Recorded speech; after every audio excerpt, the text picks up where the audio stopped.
Welcome to Group Talk. 4 shows, 1 podcast from the Small Group Network focusing on topics relevant to small group ministries.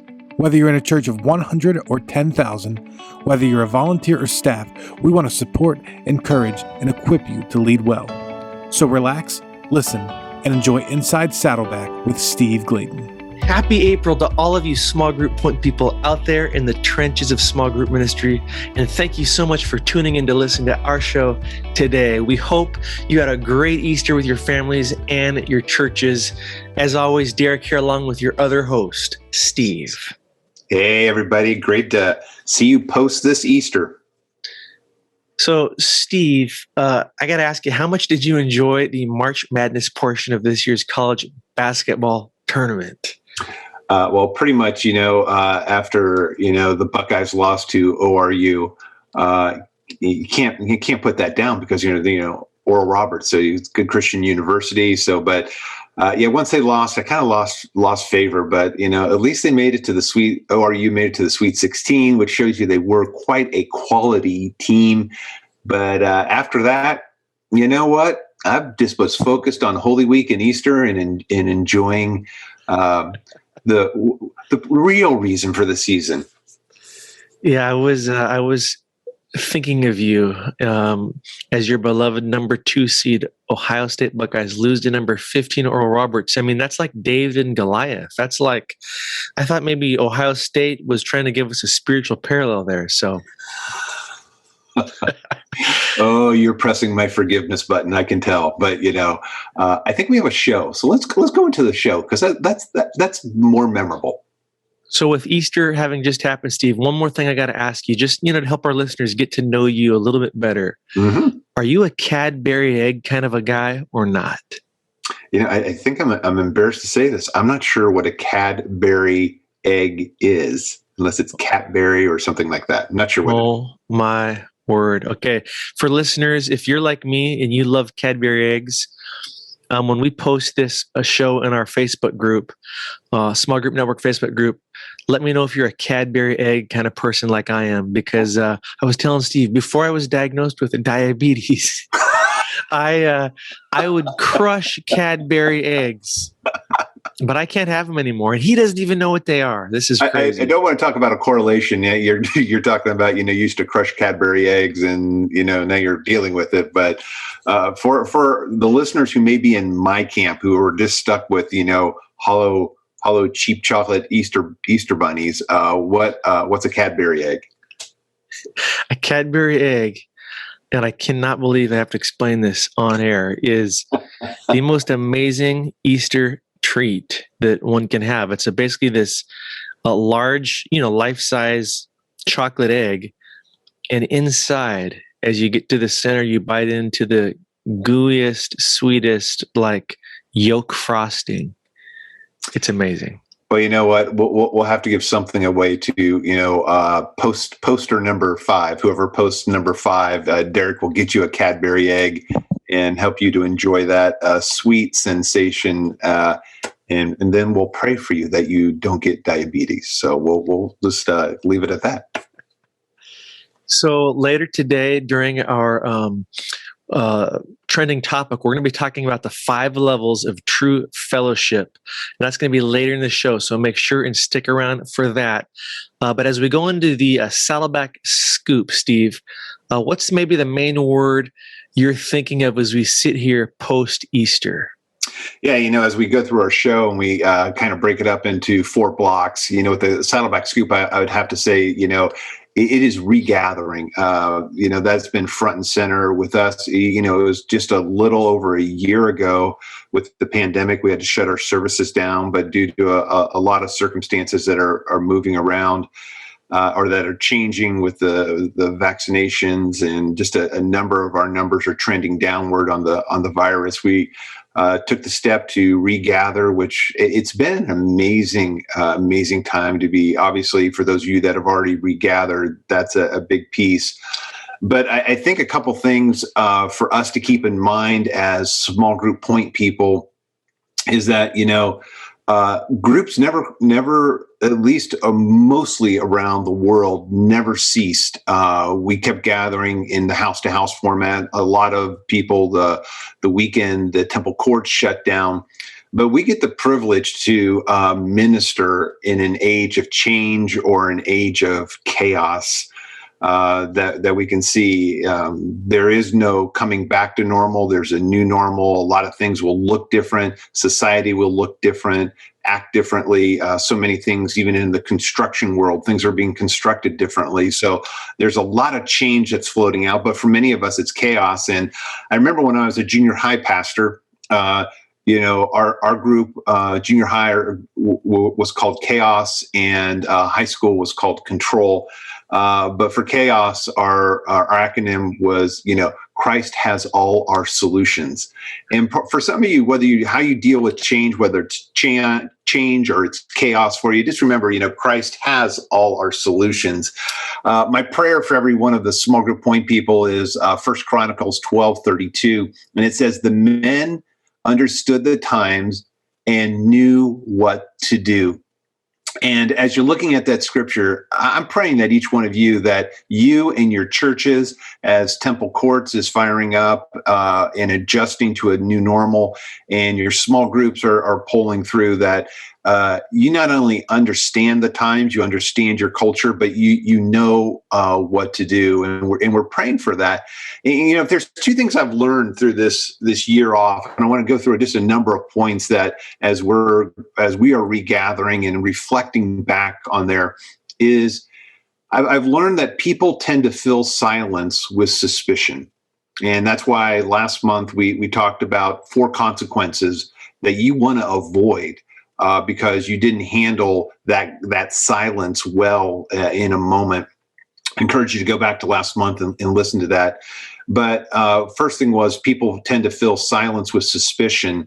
The other thing I've learned about human nature is that to a wounded person, everything hurts. And we have had a 13-month run of people getting wounded for reason X, Y, or Z. And so that's why all the more important as we are coming into a nationwide presence of, things look like they're getting better. It's going to be all that more important that we're clear on what and where we're headed for, and an understanding what people have been through. So, we understand, what our culture has gone through, but we want to be clear on, where we're headed.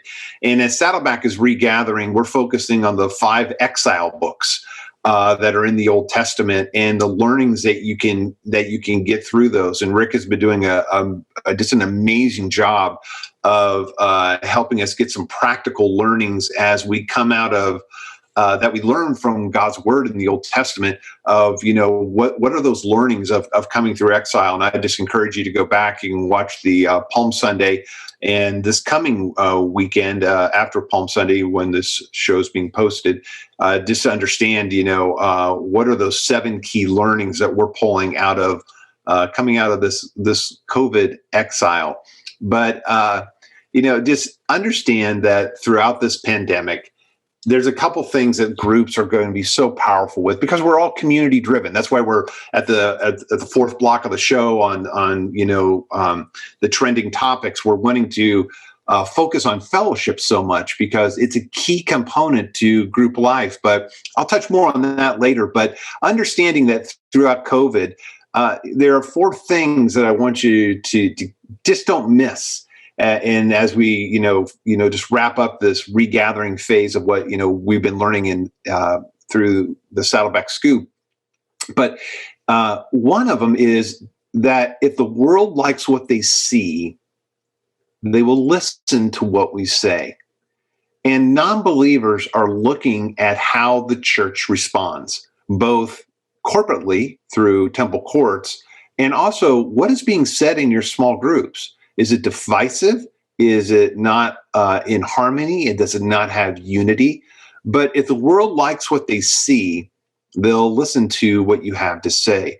Another great learning that we focus on in regathering is before they believe in Jesus, they need to believe in you. And it's the whole principle that you only win your friends to Jesus. And so, as I've been talking with my neighbors, we've just had a very exciting that, we have some of our neighbors who are, just putting their toe in the water at Saddleback and seeing what it's like. And I just I'd love to be able to think that, they've not seen me as a Bible thumper, but as a friend that comes along them and just as a good neighbor.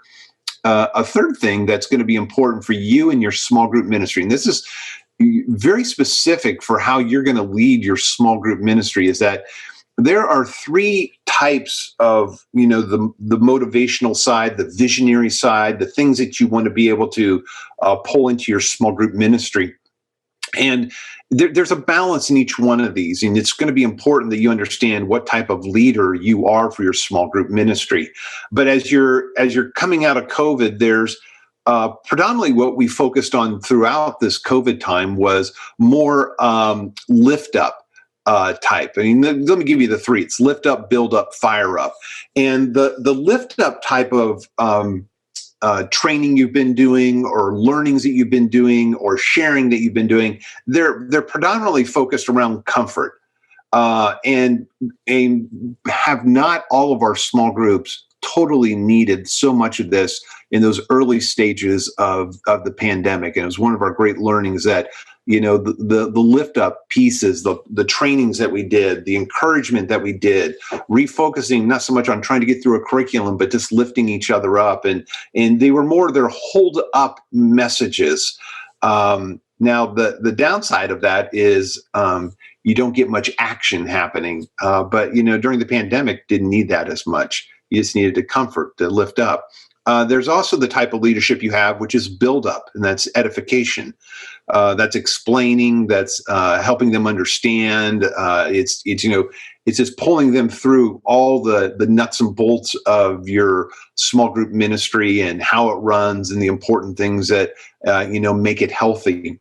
And then in your small group ministry, the third part of that is fire up, and that's exhortation, that's vision casting, that's mobilization, that's what's the next hill, where are we going? The downside to the build-ups part is you can get a big head because all you're doing is just learning. The downside of the fire-up stage is, you can burn them out if you're not too careful, if you're always charging hills one after another. So, one of the things we've learned in this pandemic is, lift up, build up, fire up. And which type of leader are you?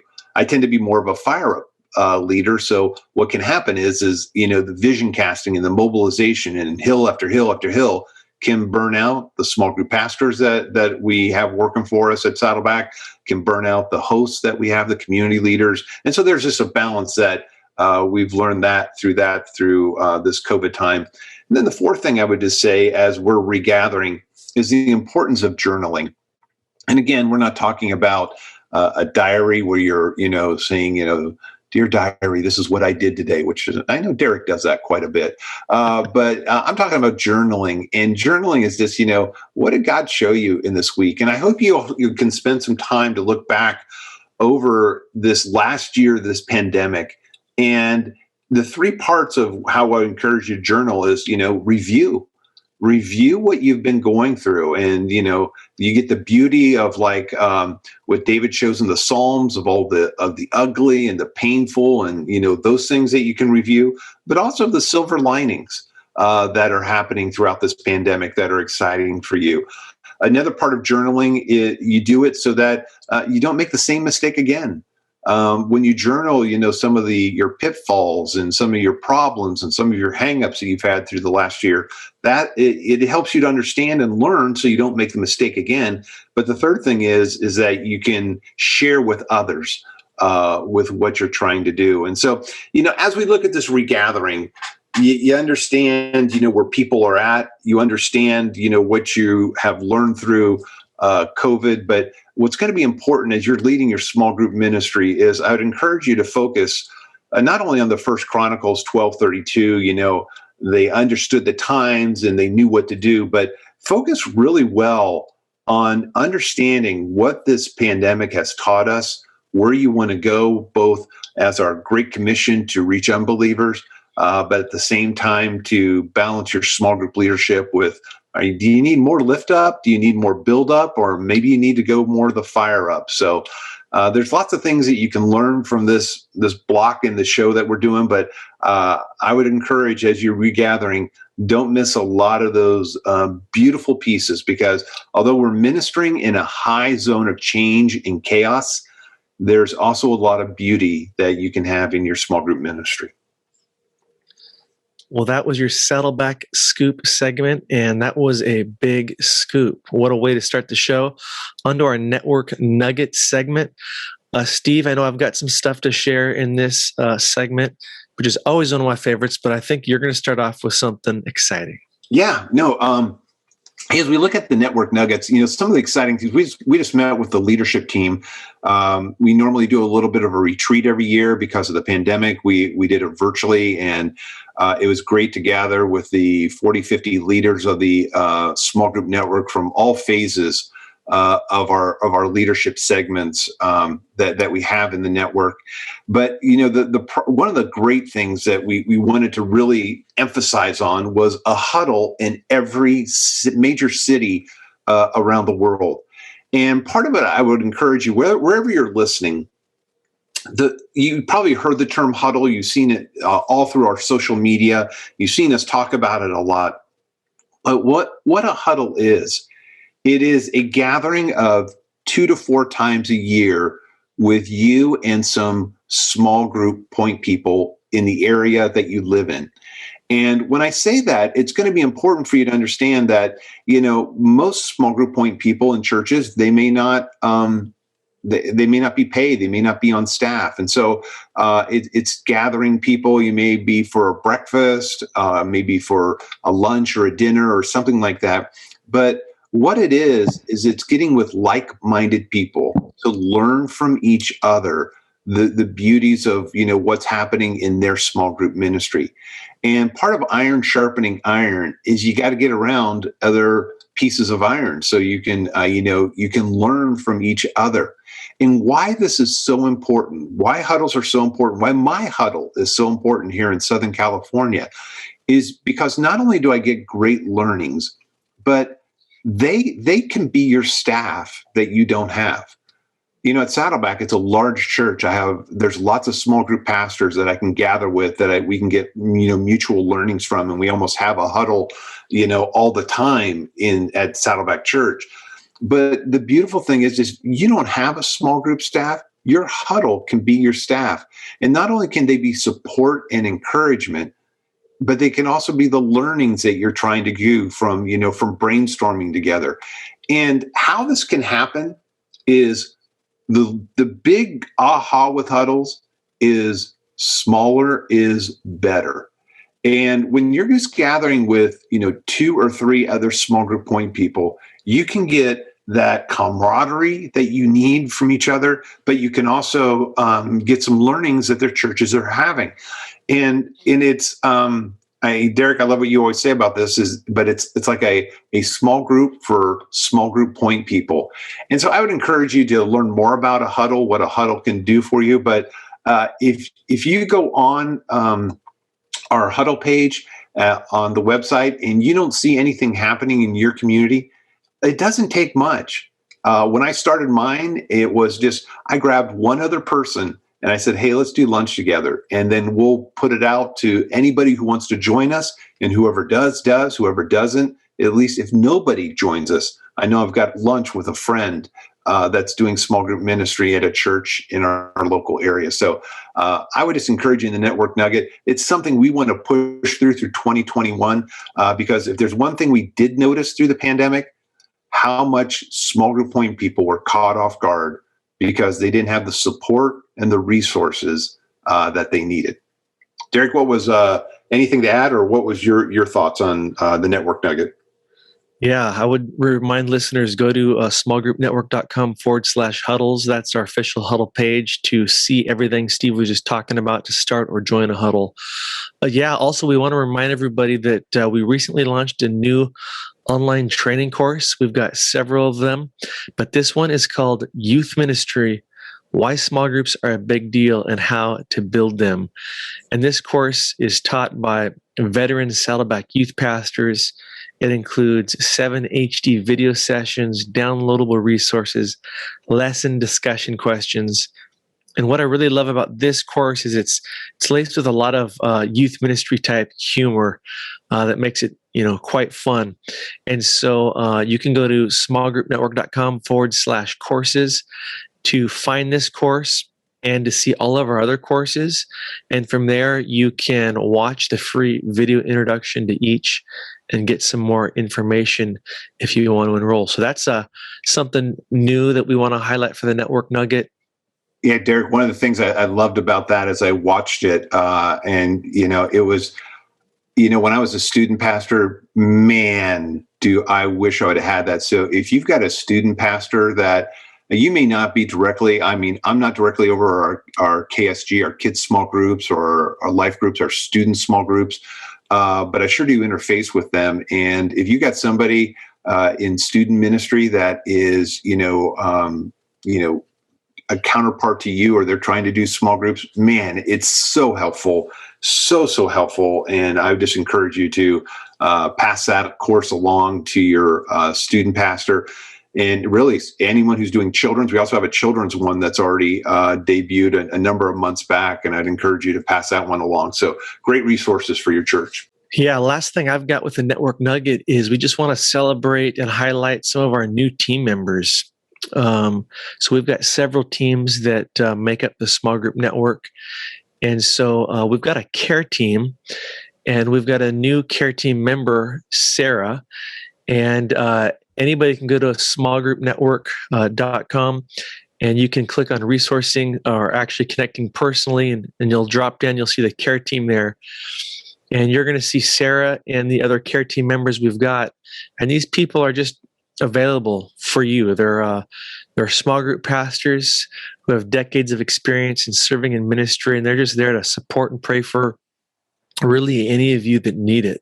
So you can find their bios there on the website. You can give them a call or email. And again, they'd love to encourage you, listen, and pray with you. So we got Sarah. We also have a new blogger, Mike Bullock. And Mike is just a great guy. I've met him at one of our Accelerate events last year, I believe, or the year before in Houston. And he's actually an author and decades of experience in small group ministry. And we just posted his first article with us titled Casting Vision for Community. You can go to smallgroupnetwork.com/resources to read that. So welcome aboard, Mike and Sarah. And then lastly, I would say we've had a bunch of new regional leaders join our Latin America team. And this is really exciting to see all these guys coming on board. And let me pull up their names real quick. We got Camilo, we've got Ruben and Jose, and all these guys are overseeing different regions on our Latin America team. So their director Mauricio is doing a great job of directing the Latin America team. So way to go, Mauricio, and welcome aboard, gentlemen. And if anybody listening wants to join one of our many leadership teams, whether it's a social media team, care team, whether it's the blogging team, or part of our connections team, like these regional leaders, just let us know. Send us an email at grouptalk@smallgroupnetwork.com, and we will get you plugged in. Yeah, there's so much exciting. I love hearing all the new team members and just thanking God for every one of them that they are showing up in their giftedness just to serve and help other small group point people. And so take advantage. I look through our website periodically and just marvel that how I wish I would have had all these resources when I started out in small group ministry 35 years ago. And what a blessing it is just to see what God is doing and through these people standing up, and just, kudos to all of you that are, our 12 directors, our 12 global directors that are helping build the infrastructure and the care and the resource teams that we have there, and to the communication side of it. That Derek is heading up, that is just touching so many people through our blogging, through our video, through our podcast, through our social media. It's just amazing to see what God is doing. And so just praising God for everyone. I just encourage you, use your giftedness and help out the small group network on that. Hey, Small Group Network family, Jason Banzoff here, Group Talk producer, and I am interrupting this great episode of Inside Saddleback to talk to you about some great events coming up within the Small Group Network. We have a packed month coming up in the Small Group Network. Next week, we have Accelerate South Carolina, April 12th and 13th. Then the following week, we have Accelerate Florida, April 20th and 21st. And then we have Accelerate Las Vegas at the beginning of May 4th through the 5th. Make sure you check out smallgroupnetwork.com/events for more information. There's going to be events that you don't want to miss. So get your team together, get ready, and we'll see you at one of these events. Now we're going back to Inside Saddleback with Steve Bladen and Derek Olson. So that is our network nugget. On to our leadership learning. Steve, what's the leadership learning you want to challenge our small group point people with this month?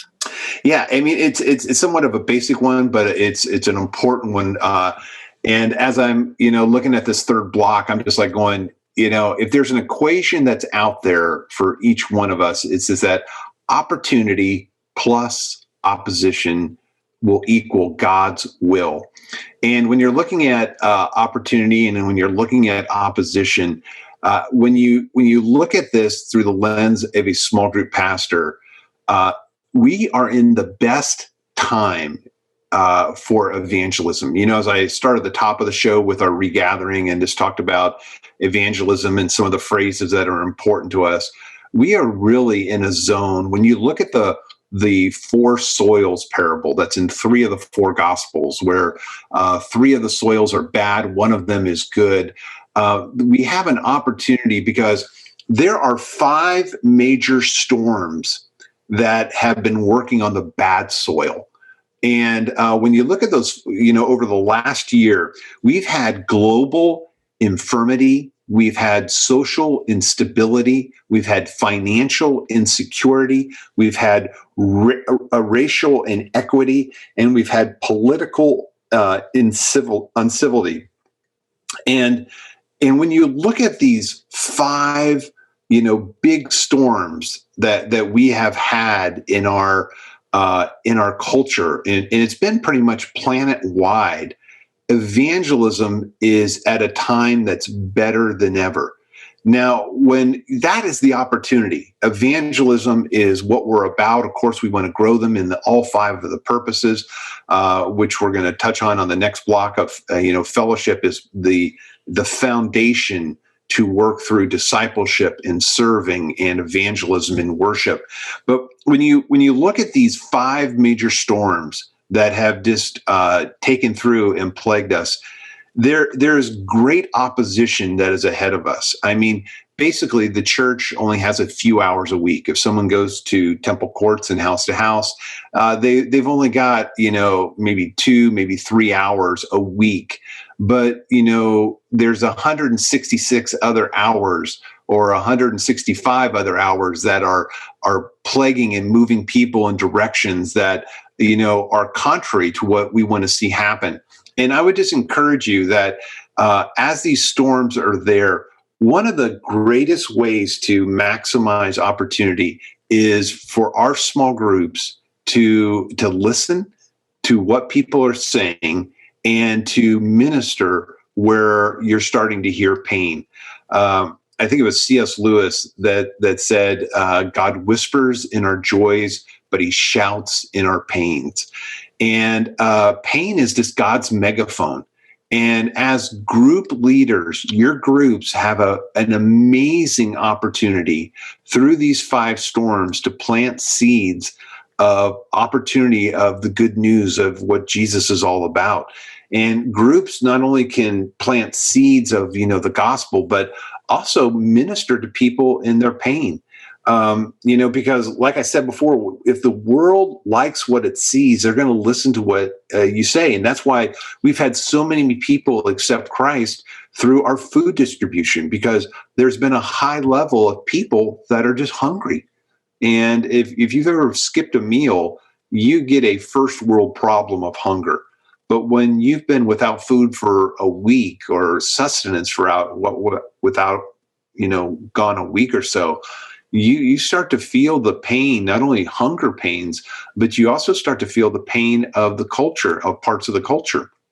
And this pandemic has kind of given us a little bit of a distorted world, because there's been people who've done quite well in the during the pandemic.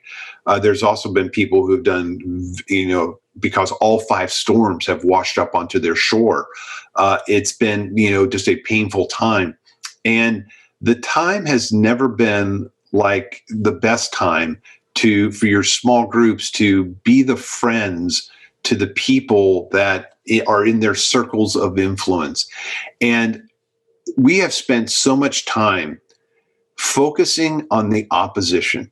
I mean, a couple shows ago, we listed like 12 opposition pain points that were happening in your small group ministry that your church was brushing up against.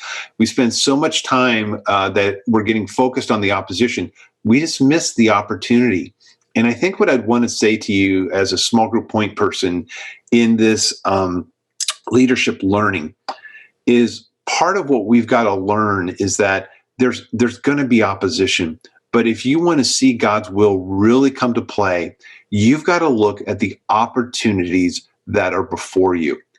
There's a great scripture in Ezra that talks about, when they were coming back, when they were coming back out of the Israelites were coming back out of captivity. If I get that story right, there were part of the people in Ezra 3 that were so excited about, coming back and laying the foundation to the temple and reclaiming their home, coming out of captivity for 70 years.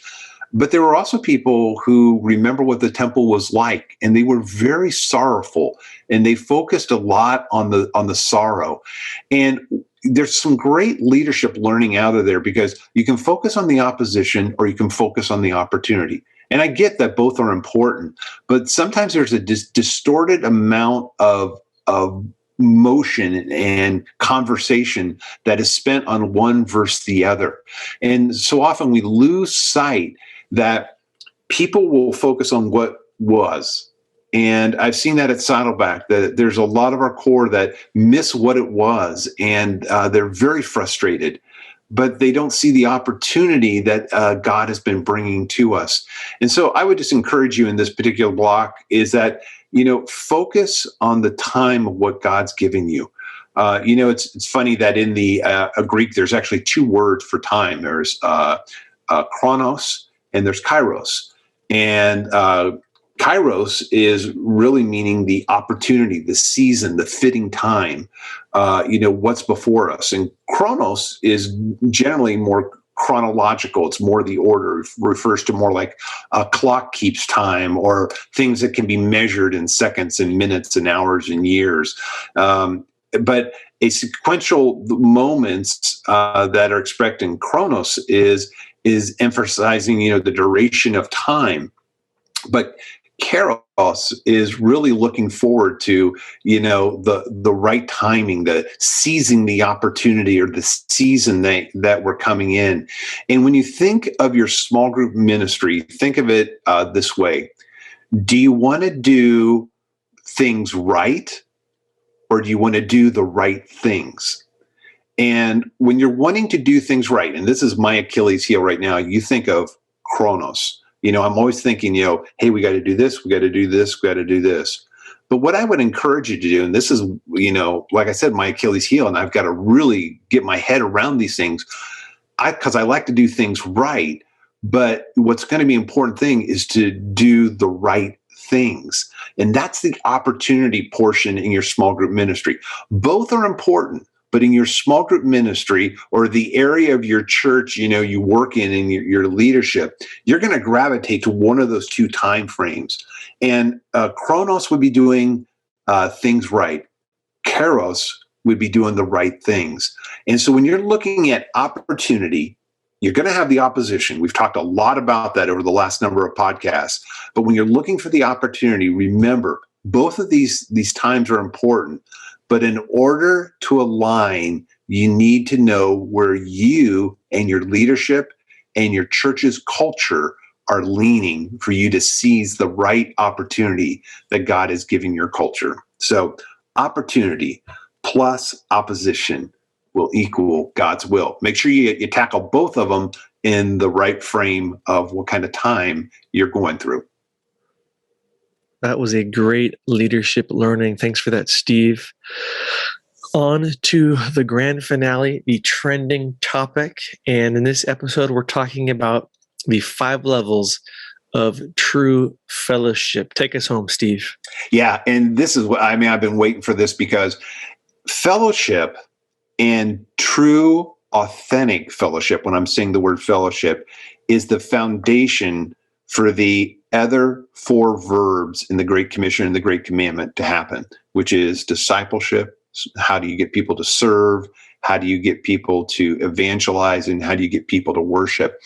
And this is a great, these 5 levels, I would just encourage you to give them to your small group leaders. We call them hosts, and have them analyze where they're at in the levels of fellowship, because every level is important, but more times than not, churches deem fellowship as coffee and cookies, spending about 10 to 15 minutes together and staying at one level, maybe the second level. But what I want to encourage you to do is, in your small group ministry, is as we are been regathering, as we're resetting 2021 and trying to look forward to what's going on, I want to encourage you, post-Easter, what we've just gone through, is really start to hone in on your groups and saying, which level are they at and which level do they need to get to? Because, we say it all the time, you want to get people to confess temptation before they're confessing sin. And part of what you have to understand is the degree and the level of where your small group is at, where your small group ministry is at with all their small groups, is going to be determining how authentic your fellowship is. So let me go through these really quick. There are 5 S's, no shock right there. First level is sharing. Now, sharing usually starts with very cliche surface talk. Hey, how are you? How's your day? I'm good. You're fine. How you doing? It's really a superficial level. And but sharing is where friendships can start. And so you do need those sharing opportunities. You need those times where you're just checking in with each other and seeing where you're at. But you want to take that to move to the next level, which is study. Now, study usually starts with the facts. This is where you can be like a lawyer and you can just go through all these fact things, and it's sharing what you know. Guys love to stay in the study level. They love to stay in this level number 2 because they can share stats. And you've heard Derek and I talk about that in college football. You can share stats till you're just have wasted hours upon hours. But you're talking about what how to share. You go a little bit below the surface level, but now you're just talking about Sports Center. You're talking about the sporting events that you're in. Who's going to win championships? Who's lost? What do you know? What do I know? And this study, when it starts with facts and stuff like that. But the dangerous thing is this study section can move very quickly just to what you're learning in curriculum, what you've studied about, what you've known about God's word. And you can almost get into the pinnacle of fellowship is Bible trivia. How much knowledge do you know? And it's a dangerous piece. It's an important piece. You've got to have cognitive, values that are biblical. But if you just stay at the study section, you can really miss where God's wanting you to go to. The third level is serving. Serving starts with, opinions. You're starting to share what you think. You're comfortable enough to have civility in your small groups.